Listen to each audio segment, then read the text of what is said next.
Liz, this is part two. Part two of, Part two. oh my goodness. When we spoke recently, I mean, I shared the story with you, and it almost sounds like I'm making it up, but I made this list of people, previous guests who I wanted to interview in 2026, and you were at the top of this list for me You made me cry. because the symmetry of how all of this aligned to happen is beautiful. So, for context, for people that are listening to this conversation, I interviewed Liz several years ago to explore her first book, where she talked very openly, where you shared very openly about the journey with your parents and how challenging it was and how it shaped you. And the journey from then to now is this beautiful story of timing, meaning the journey to near terror to near acceptance. We recently talked about the fact that you're about to turn 79. And if memory strikes me correctly, you said the fear wasn't about the dying part. It was for you being dead, like the annihilation of it. So, Yes. as the entry point into our discussion today, take me into that moment for you, when fear stopped being a concept and became a reality in your body. What was it that set it off, and what did you realize you couldn't avoid anymore? Um, so I think it's probably increments over time, kind of an accretion of factors. Mm-hmm. Um, so my husband died in 1999. Mm. Um, that was a very, obviously a very up close personal experience with death for me. Really, the first for me, I would say, is so up close in my life. Mm. Um, my mother died in 2004, and that had its own sort of dynamics. And then I had a breast cancer diagnosis in 2014. Well, winding back, I had a melanoma diagnosis shortly after my husband died. I think stress and all the angst, was Wow. doing weird things in my body. Anyway, I Of had breast course, cancer yeah. diagnosis in 2014, and that brought it all pretty close to home. This mortality thing, and Yeah. then I Mm-hmm. was reading an article at some point about how we tend to age in these kind of there are points in our life where we have dramatic aging periods. Like it's not just a slow creeping line. We tend to go boom, boom, boom, boom like that. And I Mm-hmm. think something like that happened for me around age 75. Mm. So all of those things, like, holy shit, you Yeah. know, you mean I'm gonna die too? Mm-hmm. um, It gets um, real. It gets real. the shit got real, and so I just, yeah, it was very freaky for me. It was just, I'm amazed that people are not freaked out by it, I have to say. It's interesting because I feel like it's almost like we don't want to talk about it, we don't want to acknowledge it, but it's Yeah, this impending thing that we know it's a part of our journey. yeah, And I think the symmetry of how all this works, at least for me, is we think about death, or I think about death in terms of cycles and seasons, mm, which yeah, which is why I really enjoyed, this isn't a shameless plug of your book, but I really enjoyed your your content specifically on Substack. It was the article you wrote called A Happy Death, yes, where you started with the story. I really love this, and I'll share more about why. You started with the story of, I think you mentioned a client's friend. It was this 80-year-old mountain climber who died on the mountain. hmm, And it's the story of someone who likely chose an ending that matched how they lived. And I thought that was so beautiful the way you shared it, because you talked about how you discovered this concept of a happy death while writing your book. yeah, And and when you associate the concept of a happy death with St. Joseph, it's redefined as a peaceful death.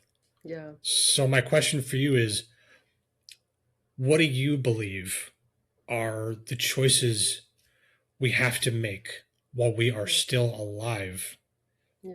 to earn that kind of peace, no matter how the actual ending Yeah. happens. Oh, totally.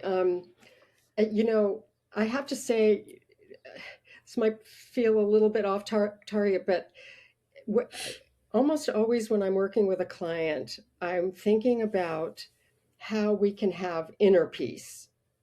Mm, And that when sort of the opposite of inner peace is having a kind of civil war that's going on inside us. And a civil war mm, can be something like having feelings that want to be expressed, but another part of us that doesn't want to recognize them or doesn't want to express them or something. So there's that, you know, mm, tension inside. mm-hmm. And I think that tension inside um, is doesn't allow us to have inner peace, right? mm, And so when I think about what I would need in order to feel peaceful at the end of my life, it's first of all having my own core of peace, my own individual sense of not being afraid to feel what I feel or to look at myself in ways that might be scary. mm-hmm. But also, I want to clean up anything with anybody that is important to me. I want to say what needs to be said. I don't want to Mm, wait to say yeah. it. I don't want to wait to express myself. I don't want to, wait to tell people that are important to me how much I love and value them. I just don't want to wait. Honestly, there's something so beautiful about the not waiting because I think we all make the assumption that life, like we're promised to make it to 80 or to 90 or 100. And the reality is, I mean, you know as well as I do that that is not the reality, right? That's And ridiculous. it's, but it's this constant assumption. I feel like we're like, It yeah, is. I'll worry about that when I get older. It's like, well, what happens if the unplanned, as you described, the widowmaker around the corner is going to come and visit? So Hmm. another reason why I'm excited to dive into these topics with you is because, as you know, I talked about a recent experience where uh, a widowmaker appeared in my life with my DVT blood clot situation end of last year. And what was really interesting about that moment for me was how it aligned with the intersection of our conversation and you reaching out. And I haven't shared that. I mean, I've shared the story publicly, but something that really struck a chord with me that I wanted to share with you now on the microphone is this. Like, I go back to the journey, right? And how I was in this hospital and getting the diagnosis of DVT, and suddenly you understand and you feel mortality, the conversation of your mortality is happening about you. It's not a conceptual thing. Time slowed down. And for me, the first thought was about, when I'm hearing death, stroke, pulmonary embolism, I was calm. I was like, okay, I realized I'm at peace if I go, you know? And I was like, wait, that's good. Okay, so there's a good thing there. Like, I know if Yeah. I go tomorrow, there's no regret. So that was good.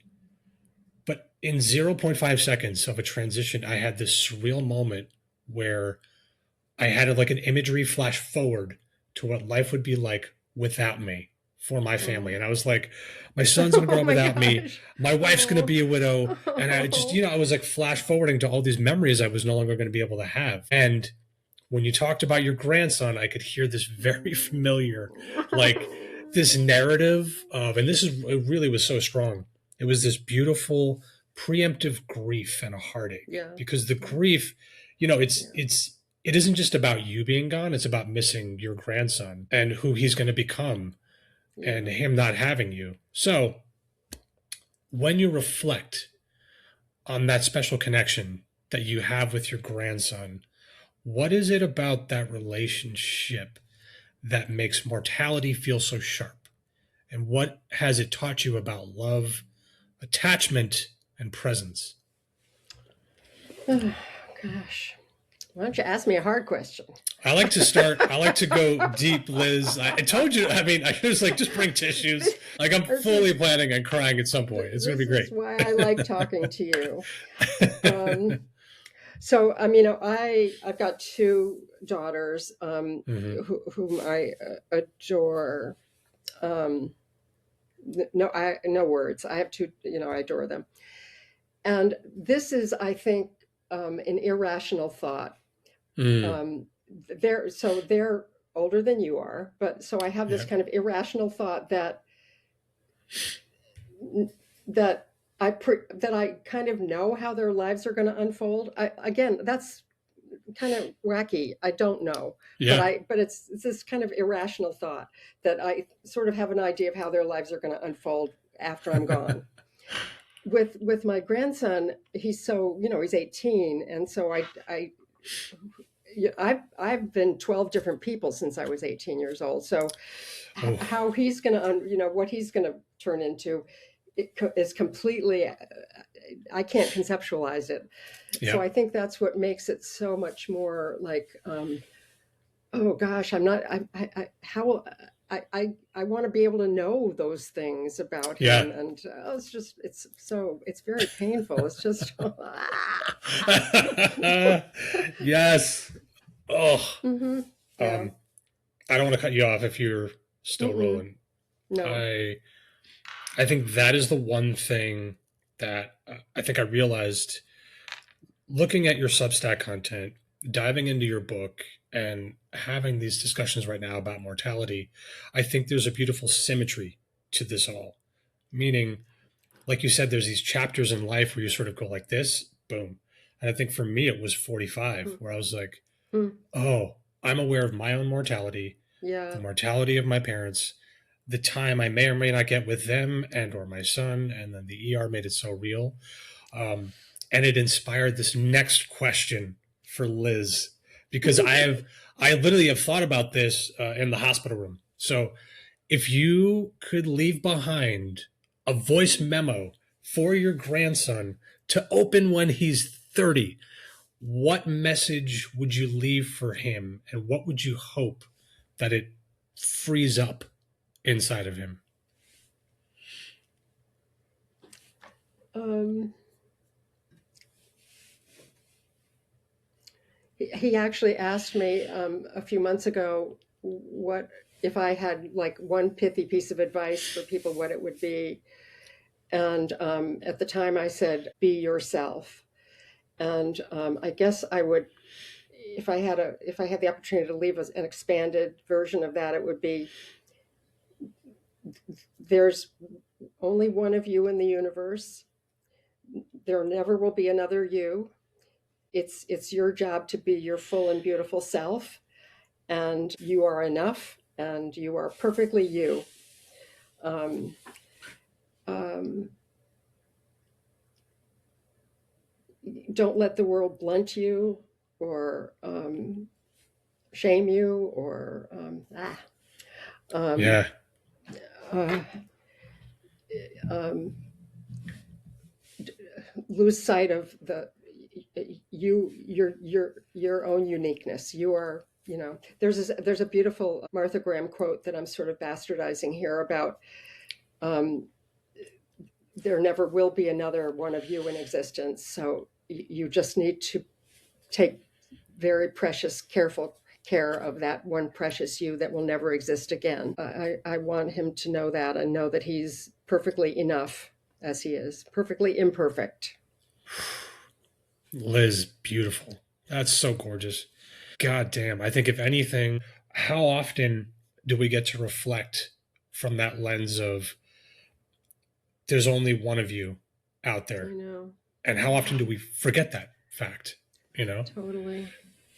And try to be like this person or that person, or, compare, the horrible comparison trap that we all get into. It's really so deadening, and, erases our individuality. I mean, that's what's so beautiful, is how unique we each are. Yeah. I mean, I'm actually really curious, reflecting on this from the lens of the work that you do. What are you tuning into right now within your own practice?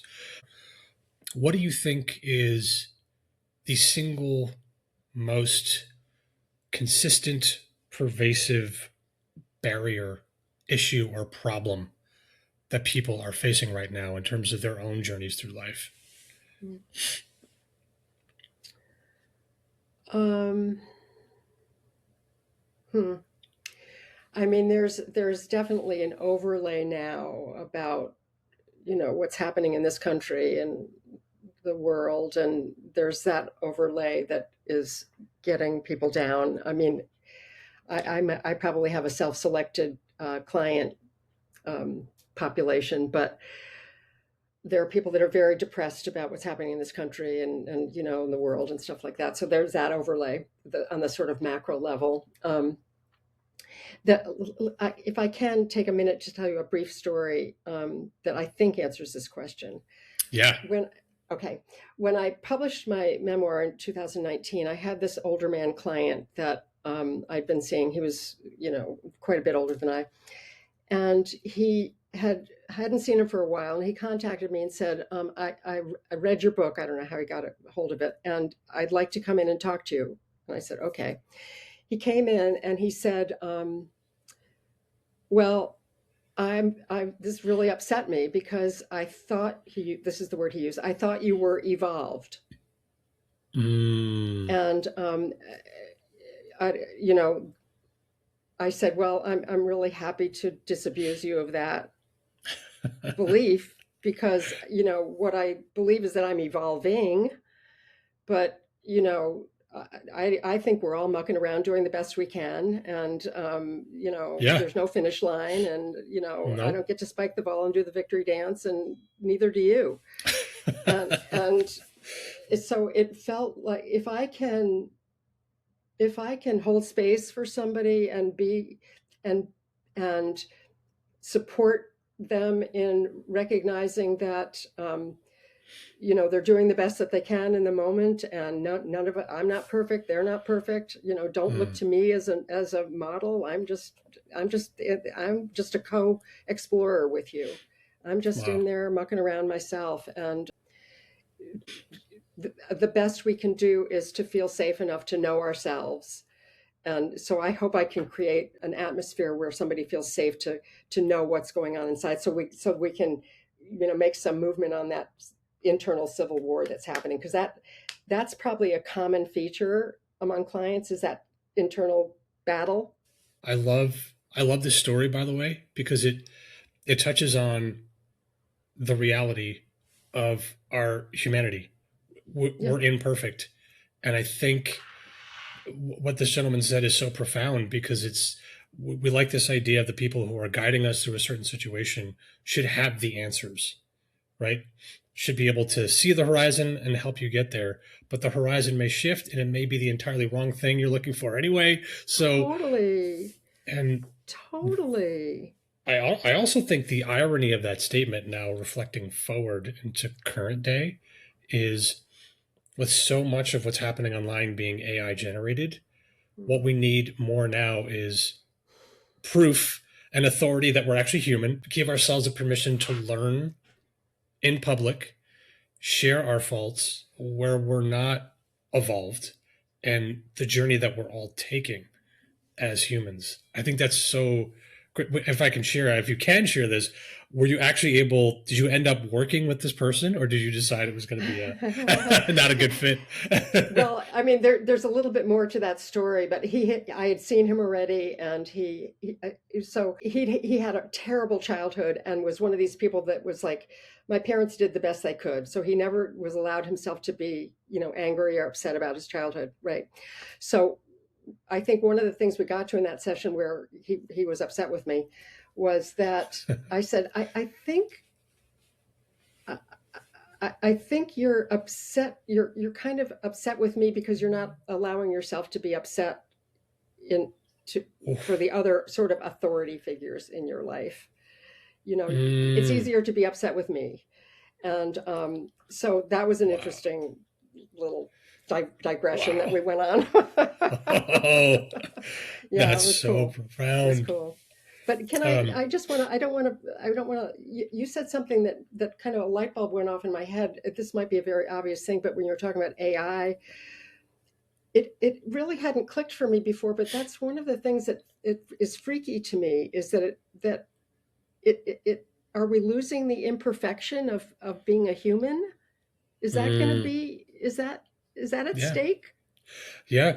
You know, that is such a great question because it's one of my biggest concerns, especially as a parent now. It's like I want my child to be able to learn through friction, or for that matter, Right, we should friction. all be learning through some version of human friction, imperfection, mistakes.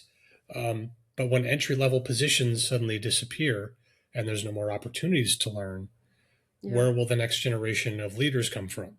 And then if you go down that rabbit hole, all these other questions come up, which is, are we no longer going to be able to celebrate the imperfect? And what's been interesting, according to my research, my limited knowledge in this space, is that imperfection, mistakes, unpolished truth about humans, genuine voices, and real stories are going to be the ultimate commodity in this new economy Mm, and in the next chapter because we're going to be inundated with mm, so much perfection that we're going to get tired of it. I'm already tired of it. And this is just yeah. the beginning. So I don't know. Those are my thoughts on that. I like it. But I like it. I like it. yeah, That's a hopeful note about the trajectory of this all, you know. yeah. Look, I feel like I have to be hopeful because Hmm. being someone who's at the intersection of a lot of different industries with the client work that I do and the conversations I have, I learn little bits and pieces of things in different worlds. And one of the biggest things I took from all this going into 2026, in addition to my brush with my own mortality, was like, Yeah. who do I want to be for my son? What does it look like to show up? And maybe give him a couple of tools in the midst of all this great change. Like his world, uh, jobs are going to look completely different for him by the time he Totally. gets out of high school. But I think that to bring it back forward again was what I learned about us as humans is that we need more human connection. The loneliness epidemic is real. People have reached a point where you could just feel this. We're tired of disconnecting by connecting online. We want more real stories. And I Yeah. think, which is why I believe to talk about your new book is perfectly timed for this chapter in history. I really mean that. Like, Mhm. because you mentioned in your book, you're going to then the title is, this is great. You're going to die, but not me. First of all, love the title. Thank you. You wrote that you think about death 20 to 30 times a day, and Totally. that this book became kind of like a self-run exposure therapy, where you looked at mortality from every angle until the terror started to dull. Mm. So take me back to the exact moment you decided, I have to turn this fear into a project. Like, what was happening in your life? What do you want the reader to feel in their body by the time they close the last page? Mm. Oh. Um, I don't think I can pinpoint how well, I'm not I'm not an idea person, so I don't have a whole stack of ideas, things I want to write about or think about lined up. So I sort of wait for whatever inspiration to fall on my head. So um, it had been enough time since I'd had a big project, and I was just aware of all these feelings I was having about my impending demise. Um, and so I started to, well, I had those psychedelic experiences, which were Hmm. awesome. Yeah. Uh, yeah, really awesome. I want to talk more about that, but keep going. Hard to put into words, but Yeah. awesome. And then I thought, okay, I'm going to start just thinking about this and all. Oh, and then I had to think about what do I want to do with my body, Mm. because that became a kind of a thing I really felt some kind of urgency about. And I didn't want to leave that to my kids to figure out. I knew that that would feel or I believed that would feel burdensome to them. So Mm. I think it was then I started to just think, well, let me just look at this from all different angles, and that's when I started to really write about it and Mm. decide, okay, I think I might have a project here. This really was a kind of unexpected journey for me, because I think when I started writing, and my old dear writing teacher used to talk about how, it's better not to have the end, better not to know what you're writing toward, better to just write each sentence and see where it takes you. And Mm. so I didn't really set out thinking that there was going to be an arc for me in this journey. I First of all, Mm. I didn't think it was going to be possible. Um, Mm. but there was a, I came to a different place. I came to a different um, emotional, um, I'm holding this whole mortality thing in a slightly different way, and a way that feels um, less fearful. And sadness is kind of easier than fear. I don't know if that Mm. sounds weird, but Not at all. I get it. okay. So I hope that people will find. One of the people that was kind enough to give me a blurb said that said something like, reading this made me less afraid of dying, and that, my friends, is miraculous. So if that can be where anybody else lands, I would be thrilled. I'd be really thrilled. I love that you took the time to not just sit with this journey and realize you need to do something with it, but to add the context and perspective, right, of psychedelics. And I think, for those who may be hesitant to talk about that or curious to explore it or have their own preconceived notions about it, as someone who's done psilocybin, like microdosing, and experienced just like these little moments and these little pockets of when you get to actually connect sort of with your inner world for a minute in a very non-judgmental way. Like I have my own feelings about it, and I was actually surprised by my journey. And Really, I was hesitant to do it. I was like, oh, I got to get brain damage, da, da, da, da, da. right? But all the stuff, right? And I think what's really interesting is Totally. when you go back and look at the origin story of these plant medicines, and then you look at the clinical research Yeah, and the results that's being had, like in the mental health world, it's undeniable at this point. yeah. So, but that aside, I mean, I would love to know for you generally, what was it um, about the plant medicine journey for you that made these explorations so impactful? What did it unlock for you? Yeah.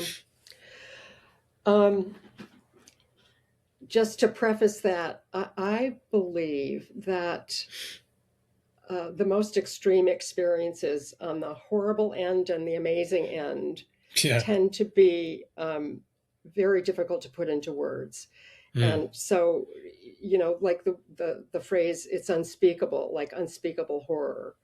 I Mm. think unspeakable, I think words often cheapen things that are at either end of this continuum of horrible to amazing. I think Hmm. words tend to cheapen. So that is a context of, especially with 5-MeO DMT. I don't know if you've ever had any experience with 5-MeO DMT, but Heard of it, um, but haven't had the it, experience. yeah, I was kind of freaked out about trying it, but it was, uh, it sounds so corny, and I just had this, and even if I sort of close my eyes and think about it right now, I can access some of the feeling. It's just this, Wow. everything is connected.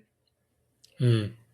Um, uh, um, Love is everything, Yeah. and love is everything, and everything is connected, and it fits so well. I'm a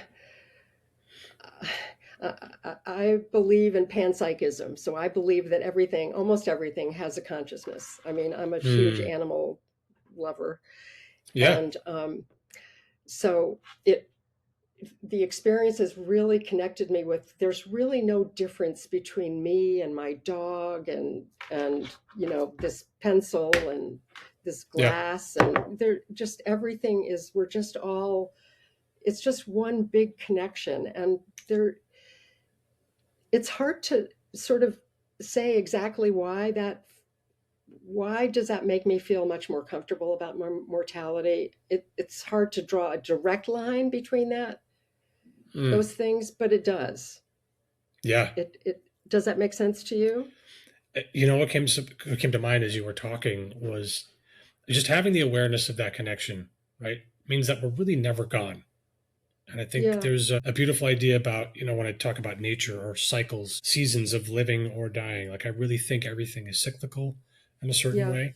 And I think there it's not a mystery that when you look at the interconnected complexities of how plants communicate underground, it's it, crazy. it just makes sense. And there's enough data at this point to validate the fact that Yeah, these medicines have the capacity to connect things for us in a way that makes sense. yeah, My personal experience was it opened the door for me, mm, but I had to decide when and where I walk through that door yeah, to do any deeper work that may be required. And I think it yeah. also unearthed, sort of like on a nervous system level, stuff that was either on the surface that I wasn't talking about, but then it just sort Uh, of came out, moments mm, of like involuntary emotion where I'm actually smiling, but there's like tears coming down. And I'm like, whoa. oh, So, and I think to have the ability to sit with it and not judge it and just be like, I'm just going to feel my body right now, feel my mind. yeah,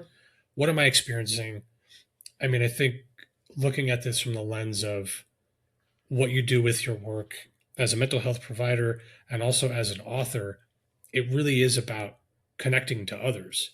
So I'm yeah, actually curious how this may have shaped your perception um, of the work that you do and the way that you yeah, see things, both as a creator and an author, but also as a mental health provider. What's the yeah, perspective it's unlocked for you there? yeah, yeah. Well, I mean, I think part of my just personal journey over these decades has been sort of getting less judgy in general and less, sort of, oh, I don't know what, judgy, critical, I don't know. Um, I hear I you. have I my hear you, though. reasons. I have my I reasons. I know. know why it all happened. And so I I think I don't I have less of an agenda for my clients than I think I used to have. I think I used Mm, to have an agenda, and that's not good. That's not mm, good. If you yeah. therapists out there listening, I don't not it's not good for us to do that. Yep. But I did. I had an agenda, and I would have like these kind of embarrassing. I think I know what's best for you thoughts, Mm, and might have tried to work in that direction of what I thought. But I don't. I absolutely mm, do not know what's best for mm. anybody. I don't. And so that, almost all of that has kind of fallen away, and it kind of goes back to this. I think of myself as a fellow explorer, and I'm here to reflect back and to ask Mm, raise some questions and help you examine yourself. I think I've got, I've got some skills mm. that benefit me, but it doesn't mean I'm better than or know more or I'm more advanced or Yeah. it doesn't mean anything like that. It means I've got some skills. Mm. I've got some skills. That's such a healthy perspective to have because the reality is everyone's journey is going to be different. And Totally. I think reflecting on our previous conversation to now, what's been really interesting is that there's a symmetry in all of this and sort of where you are. And I look at your work as an author and as a mental health provider and sort of where you are now. And everyone that I've spoken to is doing better than they were previously. Oh, that's So awesome. I think that I'm either really good at just picking people I know who are going to be successful over the course of a continuum, or they're really good at sharing their own personal journey of growth. And I think that's what me attracts me to certain kinds of conversations and people. Yeah. And this is a question that I love asking, and this is special because this is the first time I get to ask it of someone that I've already interviewed again. So I'm curious if I go back Okay. and compare how they will have changed. I've asked you this Mm, one before, I believe, but if you could create an alternative educational experience and teach the top three most important life lessons that we don't learn in school, what would mm. they be? Oh. Um, hmm. Hmm. Um, I don't know. Liz, that that may be the best damn answer I have ever received. Oh my god. Yes, that's it. That's your answer. That's my Don't answer. don't go any It, deeper. Oh my god. Hell yeah. You know what? It is one of those questions. Like honestly, when I think about it, I'm like, how in the hell do you actually answer a question like that? It is, and it's fascinating to see the way people will try to figure it out. So if you're comfortable, we can leave it there. let's leave it there. I mean, That's so perfect. one of the things, Yep. I think one of the things one of the other sort of shifts in my life has been just in general. I think I talked about this in the book in this way that kind of in a don't know mind. Yeah. I'm in a don't know mind. Like, so I throw up my hands like, I don't know. Anything is possible. I don't know. I don't know. Mm. And I used to be such a, well, I know, very sort of, I know this, I know that, I know how I feel about this. I know, I know there's no God. I know this, I know that, I know that. Yeah. I used to be very like strident in those ways. And now I'm like, what the fuck do I know? I don't know anything. I don't know. I don't know anything. I feel like I don't know anything. You know what? I feel it's also very liberating, right? Because like we can only, I mean, you're not going to worry about the stuff you don't know.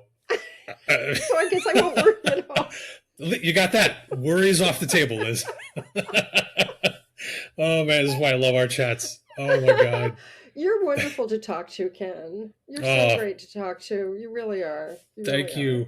You really Look, you know are. what? I deeply appreciate that, and I fully receive it. I think there's just, it's interesting because I reflect on why I started this podcast in the first place, and I think about how at certain intersections of my life, whatever's going on in the background, for people listening to this, we don't know how we're going to show up to any conversation on Yeah. any given day. But what's really beautiful about these chats is they do provide with me like this moment to reflect and Mm, offload stuff that I didn't know I was holding on to.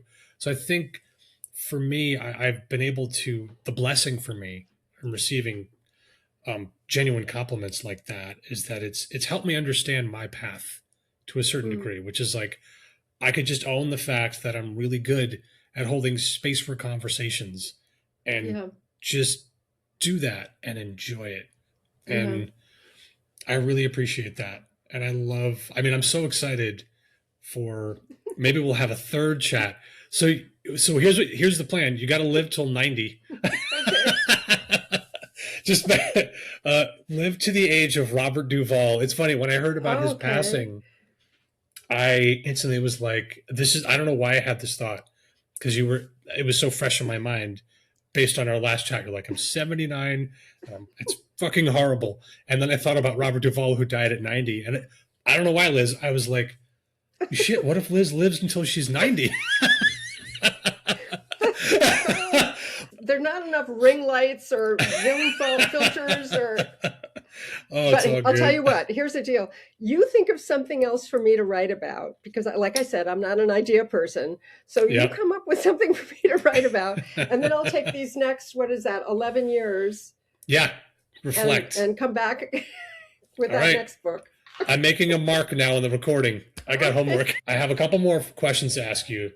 because, I mean, this is something I'm dying to know, especially right now. If today was the end, in this moment, what would be your biggest regret? Um, so I sound like one of those ridiculous people that goes on talk shows to hawk their movie, but Yeah. there's a whole chapter about regrets so I'm exploring regrets, and I've got minor regrets that really are just like I've always wanted to go to Africa and see the animals before they all disappear. I've always wanted to do that, and I don't think that's going to happen, and I regret that. And I've always wanted to live in Paris for a year, and that's not going to happen, and I'm going to regret that. Blah blah blah. So what? Mhm.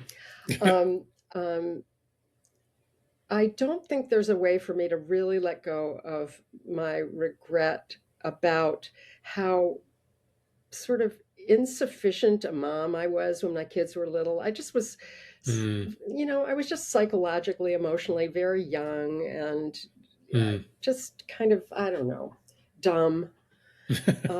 And I Yeah, I'm sure most of us, uh, I'm not alone in thinking, if I could go back, what I would do differently. I know I'm not alone in that, you but are not. um, there's a great Toni Morrison quote. She was on Fresh Air, and Terry Gross asked her something about regret, and Toni Morrison, well, I think she was 84 at the time, said, "I regret everything." She said, "I regret everything." I Um, guess it's a sign of a well-lived life. So I guess, yeah, you went out there and did a lot. And it's Yeah, funny because I mean, I've had a lot of failed relationships and I don't really regret those. yeah, They were experience. I don't, but if I could go, it's my kids deserved to have a better, more well-formed mom. And mm, mm, I think I've been a really good mom in the last couple of decades, but mm. there's nothing I can do about back Oof. then. God damn, that hit home. Oh God, I mean, there's so many regrets personally I have as a parent, and you know what's interesting? Oh. There's these beautiful moments where you realize you're yelling at your kid for the same shit you used to do when you were a kid, Right, and I'm like, right. oh my God, I'm yelling at myself. What is happening? Right, right. There's this. Oh. Thank you for sharing that. There was this beautiful moment where I realized, you know what? And this could just be me being really selfish, or I don't know, something's happening with my brain as I turn 45 and get older, where I was like, wait a minute, this is all making sense. I caught a glimpse into my son's future, and I was Mm, never more inspired, but never more terrified because oh. it looked a lot of like what I struggle with in school. And Oh, interesting. so I have regrets with my son. I was definitely impatient, definitely probably angrier and more reactive than I should have been. But he Yeah. learned a lot of valuable lessons from his dad. He learned how to stand up for himself. He learned how to Oh, voice. So there was, I share that with you because I think a lot of where we feel we fail as parents yeah. are exactly the friction that our kids Yeah. need Yeah. to Yeah. grow and evolve. And I got to Yeah. see this scenario play out in real time with one of his teachers at the Mm, school that he goes to, who, I mean, I'll just say it, she lost his trust and respect. And mm, it's never going to go back to the way yeah. it was. So she's sort of failed our son and also sort of lost our respect and our I trust bet. and the process. But here's what I learned, Liz. All the mistakes and the failures I had as a parent were setting him up to Right. somehow nurture the courage and strength to Yeah. stand up to an Yeah. authority figure because Yeah. he got to practice a version of that with his own Yeah. Yeah. father. Yeah. So I think with that regret comes a little bit of peace too, you know? Yeah, that makes a lot of sense, and I totally understand that. It's this weird kind of both things are true at the same time that I can see that the I don't know failures or my not being as great a parent as I wish I'd been it helped my kids develop in ways that are things that I admire in them. At the same time, that feels like letting myself off the hook in a way that doesn't feel good Yeah. to me, and I don't Yeah. want to like, oh, good, look what I taught them, you know. Oh yeah. You can't pat yourself on the back, but it's like at the No, very least, yeah, it mitigates some of the guilt, but then also yeah, adds a new layer. It's like, well, I yeah, should feel right, guilty. exactly, exactly, Like I don't want exactly, to let exactly, myself off the hook. exactly, I messed exactly, up. Um, exactly. But how great um that your son has is able to, you know, find the courage at his young age to stand up to an authority figure. That's awesome. Yeah, I'm like, dude, I just want to nurture that with you, and I Totally. don't want you to lose your fire. But there are rules and there are guidelines. Yeah. Um, we'll do your best and do our best as parents to keep you there, but also Yeah. not diminish that fire. So look, it's Yeah. great. He goes to a phenomenal school. They really do try. But Oh, I told good. him flat out, I feel like you'd appreciate this. I was like, hey, bro, not all the adults in your life are going to be perfect. And some of them are going to make a lot of mistakes, mommy and daddy included. Yeah. So just keep standing up for yourself, keep voicing how Totally. you feel. Yeah. Um, but on that note, bring it back to Liz so we can bring it full circle. Um, Aside from the guilt, on the flip side of that coin, what would be your most peaceful thought or realization that you've lived a good life? Yeah. Um,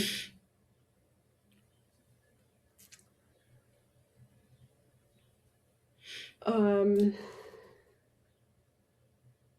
hmm. It's this thing about meaning, and that's a whole other kettle of fish. But Hmm. um, if I have a sense that I've contributed in any meaningful way to the people that I care about, um, that would be very comforting. That, you know, Hmm. I can easily slip. A kind of pathology I have is feeling like the problems that anybody I love are mine to solve. That's a pathology I'm working on that I is really hard to to change. But if I can know that I've helped in some way, that I've contributed positively in some way to the people that I care about, that would feel very meaningful for me. Oof. Final question. According to Liz, what does Yes. it mean to own your truth? Oh.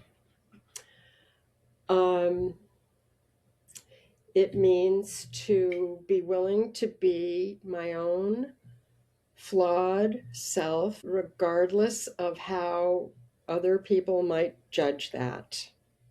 I think it's beautiful to arrive at this stage of your life and to say that you don't have all the answers, to say that you have regrets, to show up and to create not one, but multiple books, to create a body of work, and really to dedicate your life towards figuring it out and showing up and sharing knowledge along the way. Like, I think for any of us, for me, that's like the peak expression of my humanity. Like, if I can spend a life doing that. So I share that now on the microphone with you, Liz, to say thank you for all the ways that you show up for others and the work that you do.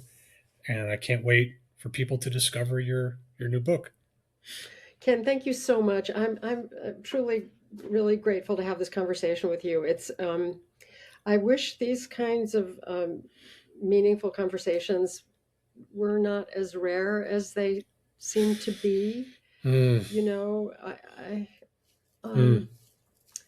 I mean, I don't have a lot of patience for conversations that don't have a lot of meaning, but Yeah, me neither. I'm very grateful to you, and I think what you're doing is a beautiful, wonderful, very valuable thing. And as you say, in this trajectory of where the world might be heading with all this automation and AI, this is the stuff that we need. So, I mean, bless your heart, really.